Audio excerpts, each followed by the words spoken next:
place is ugly. I don't know the color of my skin. I don't know if I'm even here. That is why I need you to open your eyes, so you can tell me how I look. But I'm also shy, so I might hide the moment you do.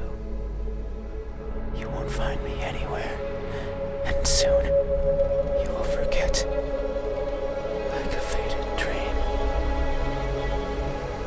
I know you're not asleep. You listen with those tiny ears of yours. They look so fragile, like I could almost grab them. Put my fingers around them and tear them off. If I do, will you scream? Will I hear your voice?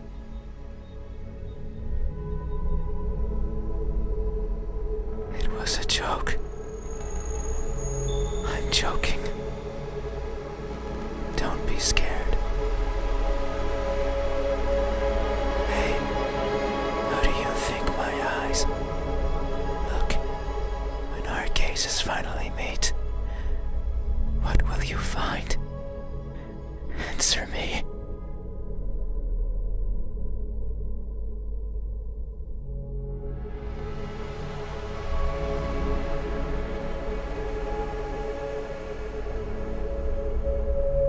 They look lost.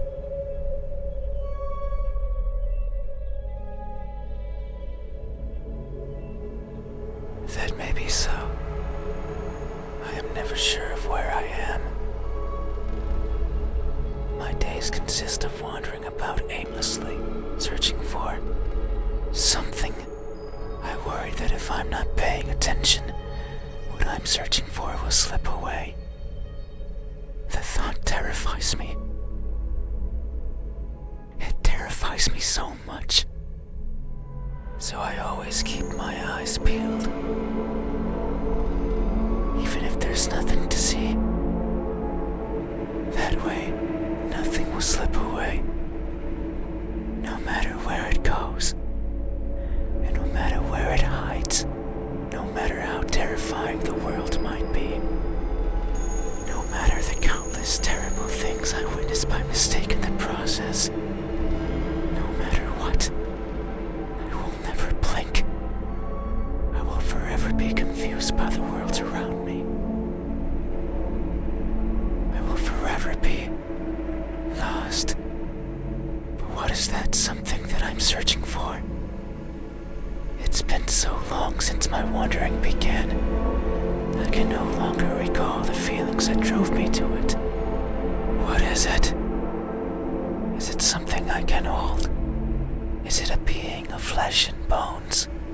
Is it nearby? Is it you?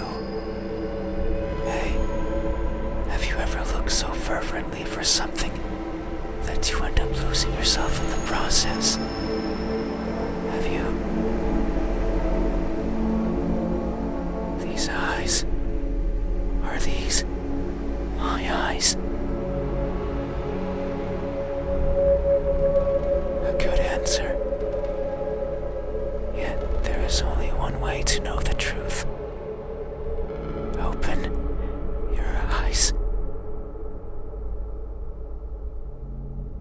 so you won't look at me, even though your eyes are so pretty. I can't see them, but I can imagine them behind their veil of flesh, round like pearls and shiny like jewels. So pretty.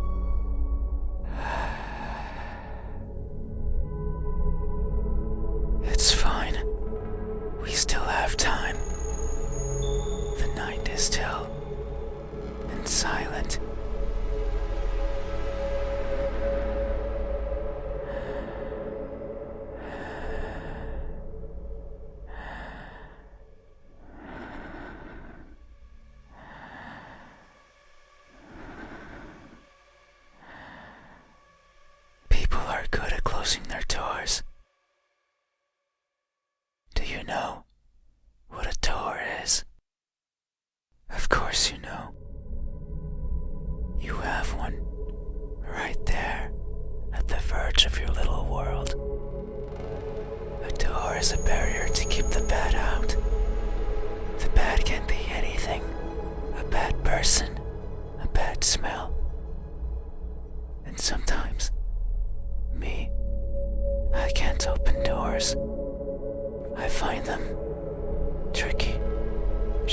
push or pull?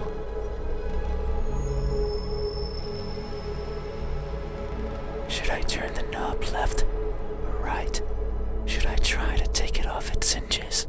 Should I chip away at it, hoping it will fall apart?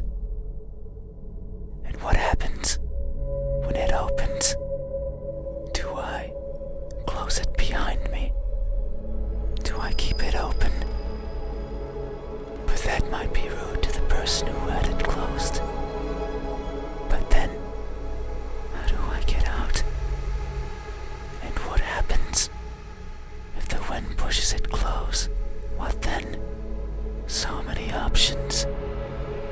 So many things that could go wrong. Whenever I stand in front of a closed door, it paralyzes me.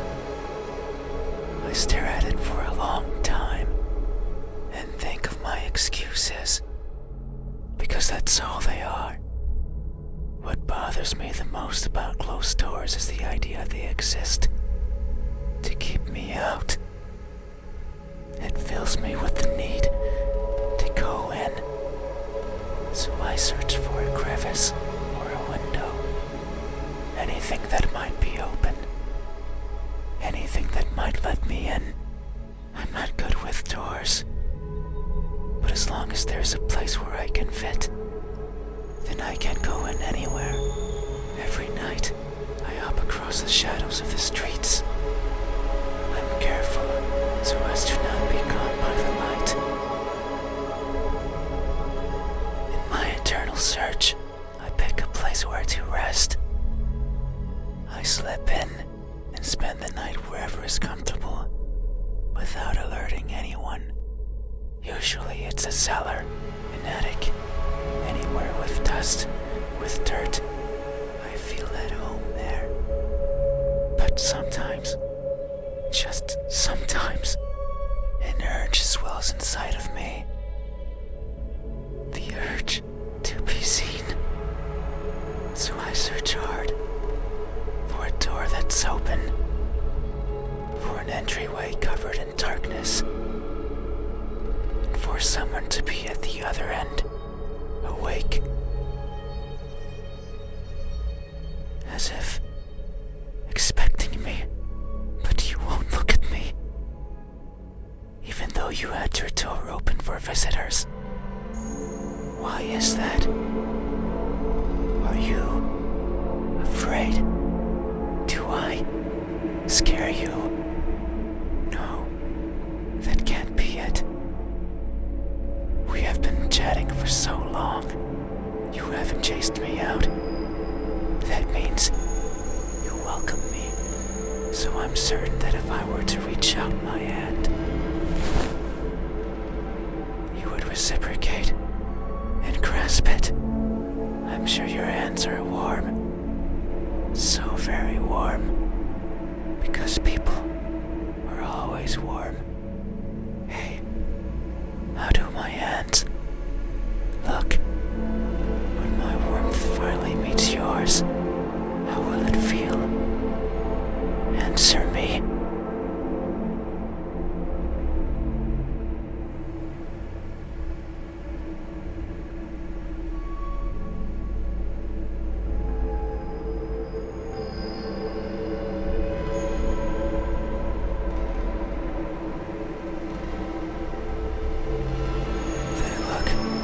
Tired.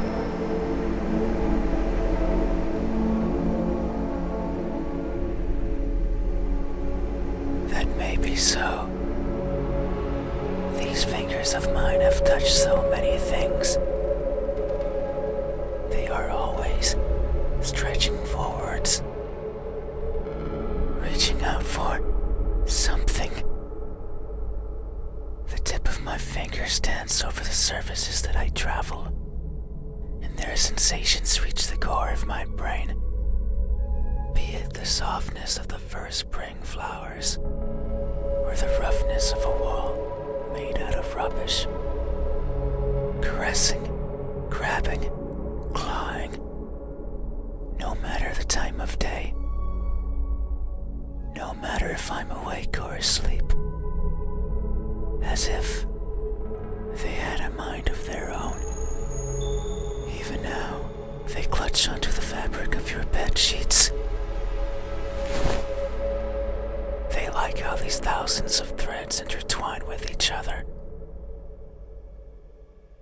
The rustle of fabric against fabric, of skin against skin is irresistible. They want more. They want to feel closer, to have it between them and around them, more and more and more. Sometimes, however, they can't reach as far as they'd like. That's when I lend a hand. I take over and stretch, stretch, stretch, and they grow. Maybe just the length of a fingernail every time. But they grow, just so they can reach out, clutch what they want, and then throw it aside, discarded and forgotten.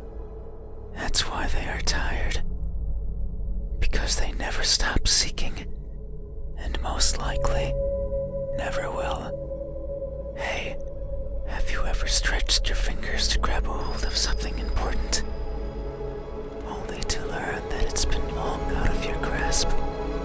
Have you? These hands, are these my hands? A good answer. Yet, there is only one way to know the truth. Open your eyes. So you won't look at me, even though my hands could be the same as yours. Think about it. Maybe you and I are similar. No, I know we are. I can feel it in my skin. Oh. Can you hear it? My skin is pulsating. It has been long since this happened. It's a sign of my innermost emotions flowing out. I wander the world, wanting to be seen. I'll be satisfied as long as someone tells me how I look. But it's not like anyone will do. If it did, then it would be oh so easy, since I could show myself to everyone at once, every living person in this land, and ask them all the same question. Someone will answer, there's no doubt about it, but it might not be the answer I wish for, since I don't want to be judged. I don't want to be perceived as something I'm not. It scares me. That is why, when someone is on the verge of looking at me, I shy away. I hide, fading into the dark. But you might be different. If it's you, it might be possible to stand still, if only for a second. That way you can help me, and we can both be fulfilled. Just thinking about it, it makes me feel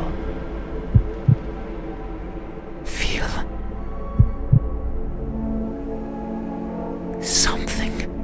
I cannot describe it. I am not good with words.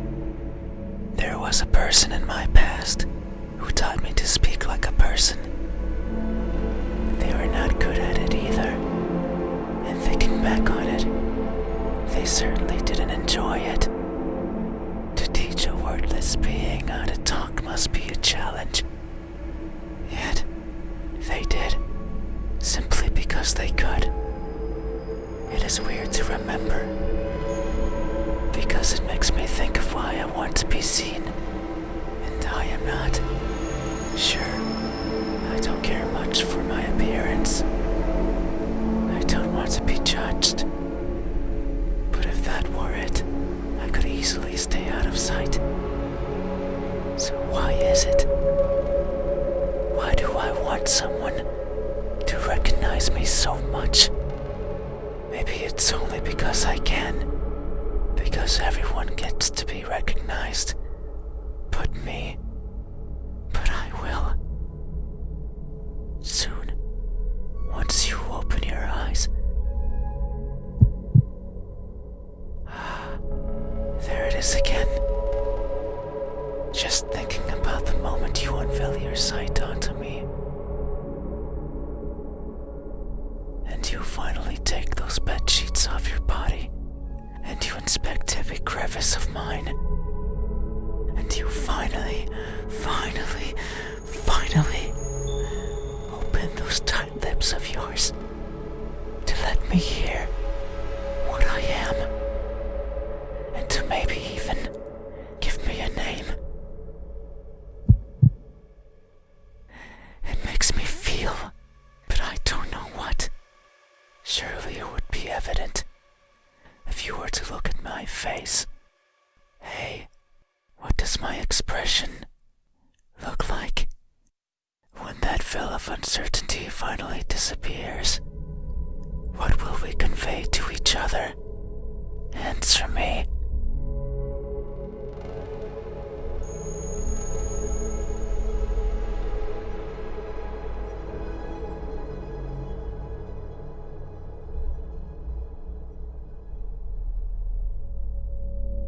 A cheerful smile.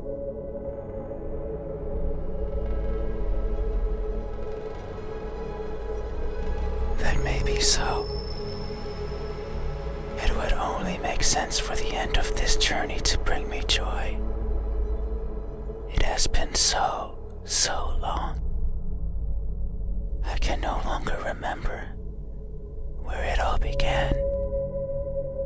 But who's to say it had a beginning?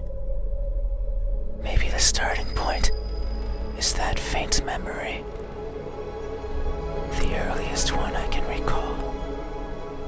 I was walking, and for some reason, it was daytime. I rarely travel during the daytime, only when the fear of being seen isn't there. So I must have believed that was the case. But it's strange. Since the place I was walking through was a city, one full of people, I couldn't see them, but I knew they were there, hiding in the shadows, with their backs against the dirt, completely motionless, completely silent, living in wait of their deaths. And what's more, none dared to look at me. Did they even know I was there? Maybe they did not care. All I remember is feeling a certain kinship towards the hidden inhabitants of that settlement. They were like me, living in fear of what others might think. And who's to say I wasn't one of them? Maybe I spent my days as part of the scenery as well. And one day I decided to go for a walk. A walk that hasn't yet found its end. It's my earliest memory, and my most joyful one. No experience afterwards had made me want to smile more than that. So if you say I am smiling, then surely that's how it must be. But tonight, I'm not joyful. So if my expression is truly one of cheer, then I must be lying through my smiling teeth. Hey, have you ever expressed honest happiness in your face, when in reality, you're feeling anything but? Have you? This expression, is this my expression?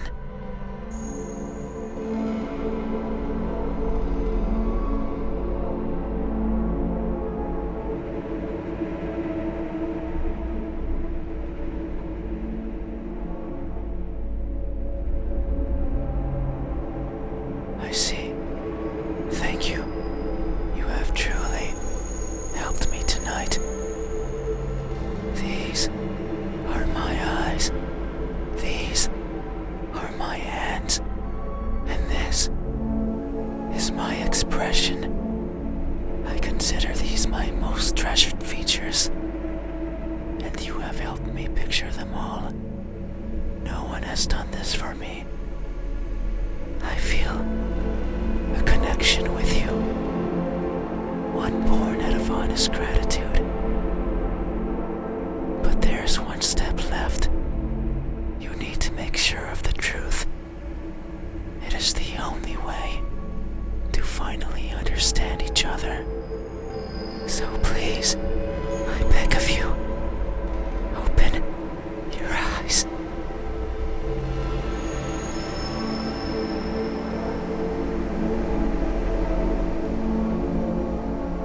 No. I see. I understand. No, it's fine. You have still helped me by answering my questions. No one has done that for me before, so I have no right to ask for anything else.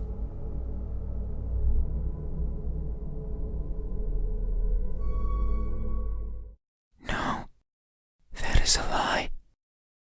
Ever since I stepped into this room, you have refused to engage with me. Not even once. Not even once, not even once, not even once, not even once, not even once. Not even once. Did you open your eyes? Not even once. Did you look at my face? You stayed there, acting as if you were asleep, feigning ignorance and not moving an inch. At times making me believe that our conversation was just in my head. You haven't opened your mouth, but you didn't need to. I can hear far, far beyond what most others can, and I can see further than what others would consider the dark, empty bottom. That's why I know that I wasn't wrong. You are, like me. We are the same. You too look for what's not there. You too reach out for what might hurt you. And you too are a liar. The type that shows one thing and feels another. But you made a mistake.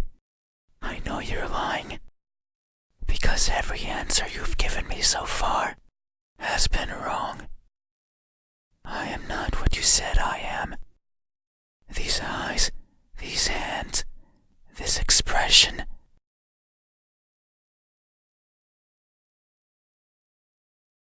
They aren't mine. Maybe they are yours, but I do not care. Not anymore. Open your eyes.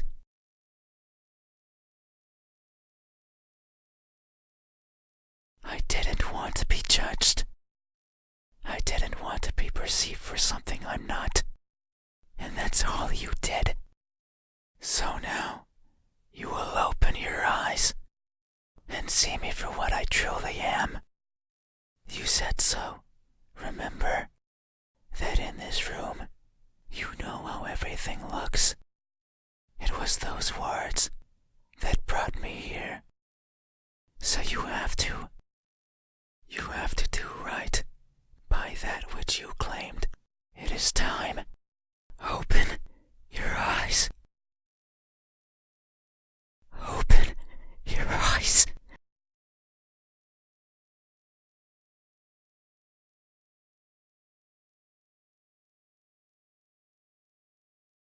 You had your chance. It's not up to you anymore. You won't open your eyes. I will.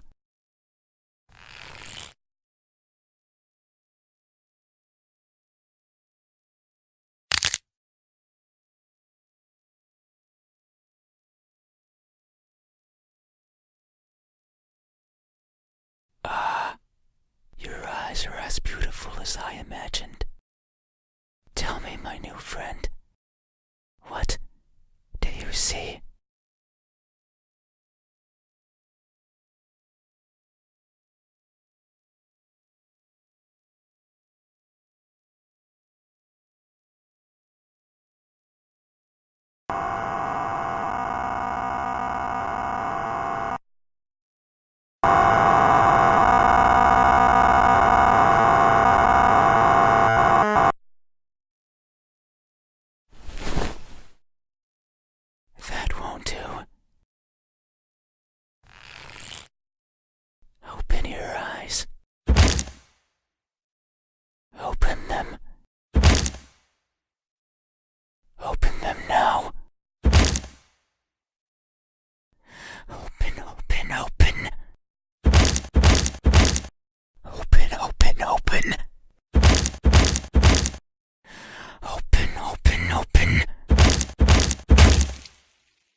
see anymore, right?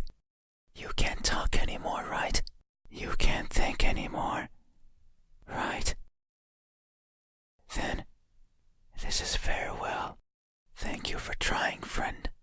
Even though you are a liar, I leave this piece of myself here with you. I must go. I must look for the right person.